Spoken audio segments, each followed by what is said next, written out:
all please try and be brief and introduce yourself when you speak. Yes. Alan Borgard from Won't Happen Green Party who's come here. With regard to budgeting, wouldn't it just be easier if we could sack those unelected administrators like the chief executive, chief manager, and take those functions into the power of solely elected councillors to make it easier to make a no cuts budget? Because chief execs and manager are paid six-figure salaries, and because of the fact they're not accountable as people, we can do without them. Thank you. And run things ourselves. Anyone else? Yeah. Yeah, I'd like just to ask Ben about the internal political dynamics within the Green Party. I think you make a very strong case. I'm just sadly not convinced that there's an appetite on behalf of more pragmatic Green councillors to take the kind of principle and politically risky strategy that you're advocating. I wish there was, but I think that that's perhaps the necessary precondition for the strategy that you advocate being adopted. So I guess my question is, what more can be done to persuade the more pragmatic Green councillors, the leadership effectively, that your strategy is worth the political risk? Okay, but I mean, if I'm joined to answer that directly? Yeah, and any other Green councillors in the room would also be welcome to answer that. Okay, well really quickly, and I hope other Green councillors will chip in as well. But essentially, you're absolutely right. The majority view at the moment amongst the 21 Green councillors is not the view that I've just espoused. And that is the view that we should carry on pretty much with business as usual. We should set a really nice budget, a green budget, but we should set one. Now, I think that as a fairly narrow majority, I think there are a lot of people within the Green group who would actually want to see something a lot further in terms of resistance to the process. I think they would need convincing that people were not going to suffer as a result of the decision. I think the argument that officers will be likely to enact pretty much the green budget anyway will be key to making that argument. But the other thing that's key to making that argument is a loud public voice, and that's what we have not had so far. This meeting is part of it. If everyone in this meeting and all their friends and comrades that they talk to writes an email to their councillor saying, you know, why don't you do this? If they write to the Argus, to the local media, and say, what we want is Brighton and Hove to spearhead this kind of national resistance, well, I think it would be much more likely to happen. Councillors, the Green ones, are no different, are all democratically elected, and they will all listen to clear voices saying that. Yeah. My name is Rob Shepherd. Ben, I fear that there's one bit of the equation that you're missing out there, which is that the Green Party is a minority administration. When previous resistances have happened, those councils have been in a majority administration, and therefore they could win the day. Whereas if the Greens simply refuse to set a budget now, is it not the case that simply the Tories and Labour would take over, take ownership, claim victory for the budget which had actually been compiled by the Greens, and it wouldn't be a spearhead to anything? Any more? Yeah. Oh, no. Dawn and then John. My comment is less of a political one really than an impact one. I work for a local charity supporting with advocacy people with learning difficulties, some of whom are with me today, and I think it's interesting to hear you describe the budget, with all respect, as a fair budget, when I think that the people with learning disabilities are being hit hardest from any other vulnerable group even within that budget, based largely, from what I can see, on a comparison with the comparative spend in other local authorities, rather than a need for what services are needed here.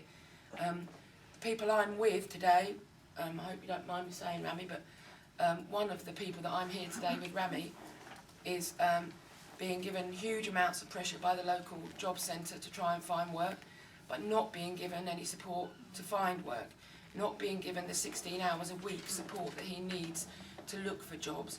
So he's being threatened with sanctions, even though he can't fill in application forms on his own, can't necessarily do that job search on his own.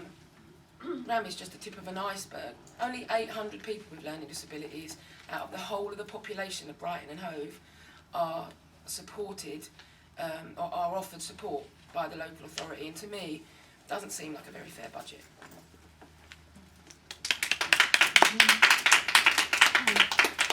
Hi, John Midhurst, a member of the local Green Party.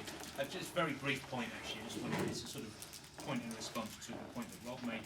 That I think that the scenario that he put forward is likely. That if, obviously with the Greens being a minority administration, that it is possible that if they refuse to pass a cuts budget, that the Tories and Labour together would pass it and would, as he put it, claim credit for it. But I think that actually I wouldn't put it that way, and I don't think many people would, because if you are passing in this scenario a £24 million cuts budget with the effect on children and adult care and other social services that we fear will be the case, I don't think it will be a case of claiming credit for it. I think it will be the case of taking the blame for it, and rightly so.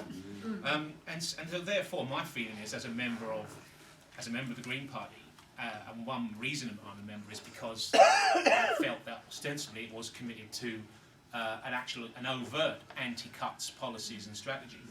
That if that is to be the scenario, then they should take the blame.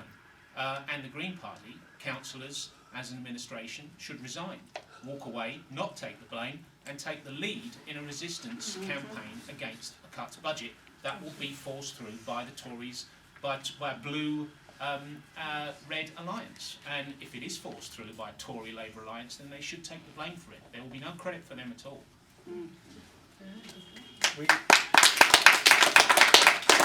Anyone else want to speak? I've got something to say, but I don't want to hog Yes. them. I'll make sure you abuse my don't go on too position.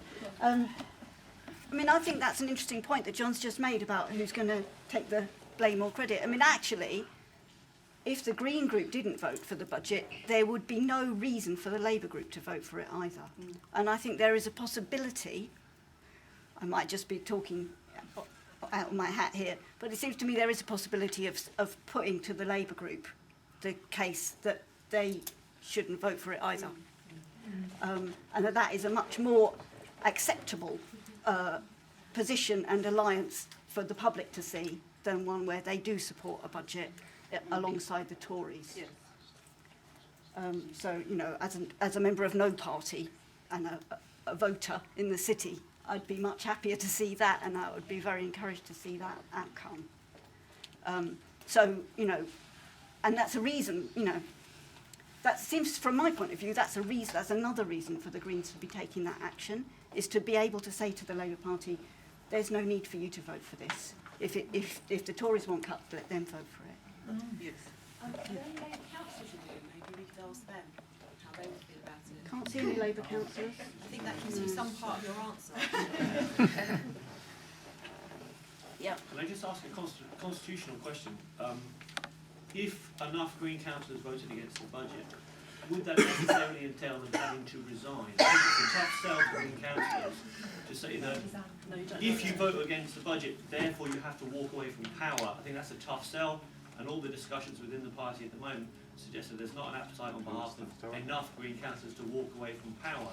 But if you can both take a principled stand along the lines that Ben is arguing, but once the council officers have implemented the budget anyway, that the Greens, having taken their principled stand, then carry on in administration, then you get the best of both worlds to a certain extent. You take your principled stand, which will sell well in the media and within the local electorate. You absorb yourself from some of the blame that John is talking about, but at the same time, you stay in power and you do the best job within difficult circumstances. If that compromise can be sold internally within the Green group, then I think that that's a balanced way forward. Ben's got an answer to that, and then his contribution from the Thanks. I mean, just to really quickly, the straight answer is there is no direct connection at all. The administration of the council is determined essentially according to a set of rules which see them elected by full council. See the leader of the council elected by full council. Now that is a separate process to passing the budget. Now what would likely happen will be if whatever happens about the budget, the leader of the council will be the party that gets, if you like, the biggest support in the council, and they will form the administration. Now, unless the Labour group vote for a Tory administration, which is never going to happen, or the Tory group vote for a Labour administration, which is never going to happen. Everyone's going to propose themselves. There are more Greens than anything else, so there will afterwards be a Green Party administration. You know, end of. The law is very clear about that. Okay, there's this person over here, and then Davy. And it's just saying, as a member of the Green Party, I have to say, slight variant on what Ben has just said, and that is the Conservative-Labour alliance against the Greens is an interesting political conjuncture which would do a lot to illustrate the general futility of the Labour Party and would be a development which it should be possible for the Green Party nationally, not to exploit. Davy.